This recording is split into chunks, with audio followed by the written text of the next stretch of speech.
VK. Prashant എം.എൽ.എയുടെ office പ്രവർത്തിക്കുന്ന കെട്ടിടവുമായി ബന്ധപ്പെട്ട BJP. CPM പോരിൽ ഇന്ന് കോൺഗ്രസ് കൂടി കക്ഷി ചേർന്നിരിക്കുകയാണ്.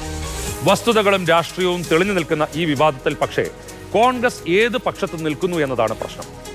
വാടക കരാറും അത് നൽകുന്ന പരിരക്ഷയുമുള്ള ന്യായത്തിന്റെ ഭാഗത്തല്ല കോൺഗ്രസ് നിലപാടെന്ന് KS ശബരിനാഥിന്റെ പ്രതികരണത്തിൽ നിന്ന് വ്യക്തം. ഒരു ന്യായീകരണവുമില്ലാത്ത ബി.ജെ.പിയുടെ രാഷ്ട്രീയ നീക്കത്തിന് ശബരിനാഥിന്റെ വാക്കുകൾ ഊർജം പകരുന്നുണ്ട്.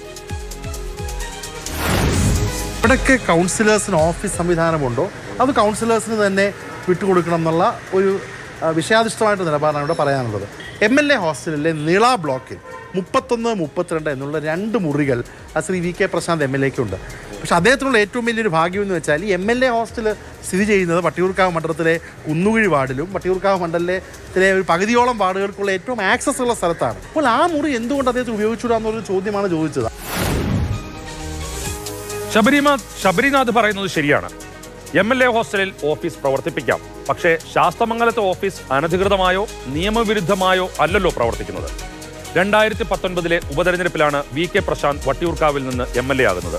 അന്നു മുതൽ ശാസ്തമംഗലത്തെ കോർപ്പറേഷൻ കെട്ടിടത്തിൽ MLA ഓഫീസ് പ്രവർത്തിക്കുന്നുണ്ട്. അക്കാലത്ത് കൗൺസിലർ CPM നേതാവായിരുന്നു. 2020 ശാസ്തമംഗലം ഡിവിഷനിൽ BJP ജയിച്ചു. കഴിഞ്ഞ 5 വർഷക്കാലം MLA ഓഫീസും കൗൺസിലർ ഓഫീസും ഈ കെട്ടിടത്തിൽ തന്നെ പ്രവർത്തിക്കുന്നതിന് ഒരു തടസ്സവും ഉണ്ടായിരുന്നില്ല. കൗൺസിലറും MLAയും ഒരേ കെട്ടിടത്തിലായത് കാണാനെത്തുന്ന പൊതുജനങ്ങൾക്ക് സൗകര്യമാവുകയും ചെയ്തു. മാത്രമല്ല, ഇതിനുശേഷം അവിടെ നിന്ന് MLA പ്രശാന്ത് വീണ്ടും അതേ മണ്ഡലത്തിൽ നിന്ന് തെരഞ്ഞെടുക്കപ്പെടുകയും ചെയ്തിട്ടുണ്ട്. R. ശ്രീലേഖ കൗൺസിലർ ആയപ്പോഴാണ് ഒരേ കെട്ടിടത്തിൽ MLA ഓഫീസും കൗൺസിലർ ഓഫീസും പ്രവർത്തിക്കുന്നത് അസൗകര്യവും അനൗചിത്യവുമായി ശ്രീലേഖയ്ക്ക് തോന്നിയത്. ഒരു മര്യാദയുമില്ലാതെ MLAയോട് ഓഫീസ് ഒഴിയാൻ ആവശ്യപ്പെട്ടത്. കൗൺസിലറിന്റെ ഓഫീസും പ്രവർത്തിക്കേണ്ട സ്ഥലമാണ്. ഈ സ്ഥലത്തിന് പൂർണ്ണ അവകാശമുള്ളത് തിരുവനന്തപുരം കോർപ്പറേഷനാണ്. എനിക്കിരിക്കാൻ ഒരു സ്ഥലമില്ല. അപ്പോൾ ആ ഒരു ഓഫീസ് പ്രശാന്ത് ഒന്ന് മാറിത്തരാൻ പറ്റുമോ, അതൊന്ന് പരിഗണിക്കണേ, അതെൻ്റെ ഒരു റിക്വസ്റ്റ് ആണ് എന്ന് പറഞ്ഞു. അപ്പോൾ അദ്ദേഹം പറഞ്ഞു അത് ഇപ്രാവശ്യം ബുദ്ധിമുട്ടായിരിക്കും, കൗൺസിലർക്ക് അലോട്ട് ചെയ്തിരിക്കുന്ന സ്പേസിലേ ഇരിക്കാൻ പറ്റുള്ളൂ. അത് തന്നെയാണ് ഞാൻ പറഞ്ഞത്. MLAക്ക് എവിടെ വേണമെങ്കിലും ഏരിയ കിട്ടും. MLA ക്വാർട്ടേഴ്സ് തൊട്ടടുത്തുണ്ട്. ഈ കൗൺസിലറിൻ്റെ ഓഫീസിൽ തന്നെ അദ്ദേഹത്തിന് ഇരിക്കണം എന്ന് പറഞ്ഞു കഴിഞ്ഞാലുള്ള ബുദ്ധിമുട്ട് ഞാൻ അദ്ദേഹത്തോട് നേരിട്ട് പറഞ്ഞതേ ഉള്ളൂ. പൊതുപ്രവർത്തകരും രാഷ്ട്രീയ പ്രവർത്തകരും കാണിക്കേണ്ട കേവല മര്യാദകൾ പോലും ഇക്കാര്യത്തിൽ ഉണ്ടായിട്ടില്ല. വീടും ഓഫീസും ഒഴിയാൻ പറയുമ്പോൾ ഒരു മനുഷ്യന് ലഭിക്കേണ്ട നീതിപൂർവമായ സമീപനം പോലും വി.കെ. പ്രശാന്തിന് നിഷേധിക്കപ്പെട്ടു. വി.കെ. പ്രശാന്ത് കയ്യേറ്റക്കാരനോ പൊതുമുതൽ അനധികൃതമായി കൈവശം വെച്ചിരിക്കുന്ന ആളോ അല്ല. രാജ്യത്തെ നിയമപ്രകാരം വാടക നൽകി അത് പൊതു ആവശ്യത്തിനായി ഉപയോഗിക്കുന്ന ഒരു ജനപ്രതിനിധിയാണ്.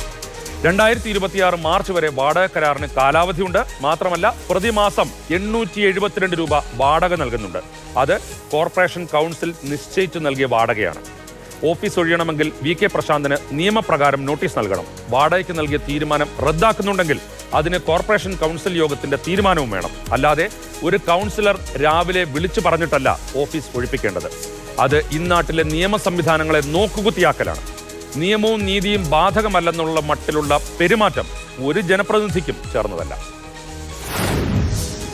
ജനങ്ങളുമായി ബന്ധമില്ലാത്തവർ ചിലപ്പോൾ മറ്റ് സ്ഥലങ്ങളിൽ താമസിച്ച് പ്രവർത്തനം നടത്തുന്നുണ്ടായിരിക്കാം.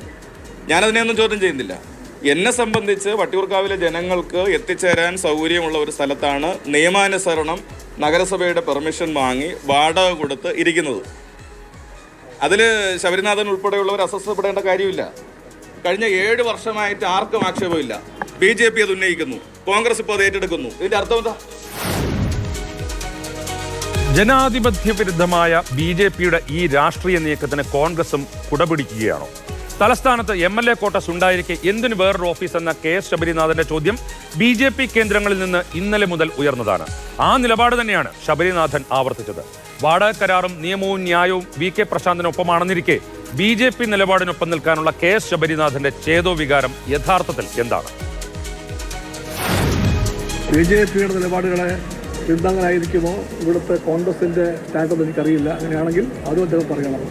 എല്ലാ നടപടികളിലും BJP ആശയങ്ങളെയും നിലപാടുകളെയും പുതിയ കോൺഗ്രസ് കൗൺസിലേഴ്സ് പിന്താങ്ങുമെന്നാണോ എന്നെനിക്ക് അറിയില്ല. അങ്ങനെയാണെങ്കിൽ അത് വ്യക്തമാക്കണം. ശബരിനാഥ് എന്താണ് അങ്ങനെ പറഞ്ഞതെന്ന് എനിക്കറിയില്ല. ഒരു MLAയും അങ്ങനെ പ്രകടിപ്പിക്കാൻ സാധാരണ നിലയിൽ അനുഭവമുള്ളവരാരും ചെയ്യുന്ന കാര്യമല്ല. തൊട്ടടുത്ത കൗൺസിലർ ആയതുകൊണ്ടും അടുത്ത വാർഡിൻ്റെ പരസ്പര സഹായം ലഭിച്ചതിൻ്റെ പ്രത്യുപകാരമായി പറഞ്ഞതാണെന്ന് എനിക്കറിയില്ല. VK പ്രശാന്ത് അനധികൃതമായി ഓഫീസ് കൈവശം വെച്ചിരിക്കുന്നുവെന്ന് ആരെങ്കിലും പറഞ്ഞാൽ സാമാന്യമായി ആരും അന്വേഷിക്കുന്ന ഒരു കാര്യമുണ്ട്. 1, കരാറില്ലാതെയാണോ ഓഫീസ് പ്രവർത്തിക്കുന്നത്? 2, വാടക കുടിശ്ശിക വരുത്തിയിട്ടുണ്ടോ? ഇതിൽ രണ്ടിലും പ്രശാന്തിന്റെ ഭാഗത്ത് വീഴ്ചയില്ല എന്ന് ആർക്കും മനസ്സിലാകുന്നതാണ്.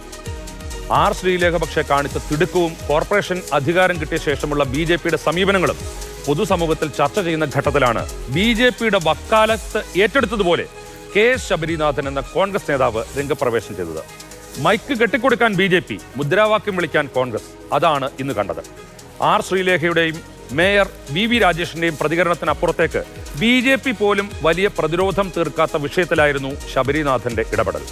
വാടക കരാറിലെ ന്യായമോ രാഷ്ട്രീയത്തിലെ നിലപാടോ പ്രതിഫലിക്കാത്ത ശബരിനാഥന്റെ പ്രസ്താവന കൊണ്ട് ഗുണം കിട്ടിയ പാർട്ടി എന്തായാലും കോൺഗ്രസ് അല്ല, അത് BJPയാണ്. വരും ദിവസങ്ങളിലും BJPയുടെ വാല് പിടിച്ചുള്ള നിലപാടുകളായിരിക്കുമോ ശബരിനാഥിന്റെയും കോൺഗ്രസിന്റേതും? ഇത്തവണയും കൈവിട്ടുപോയ നഗരസഭ ശബരിനാഥിനെ കൊണ്ട് തന്നെ തിരിച്ചുപിടിപ്പിക്കാൻ ഇതാണോ കോൺഗ്രസിന്റെ ഗെയിം പ്ലാൻ?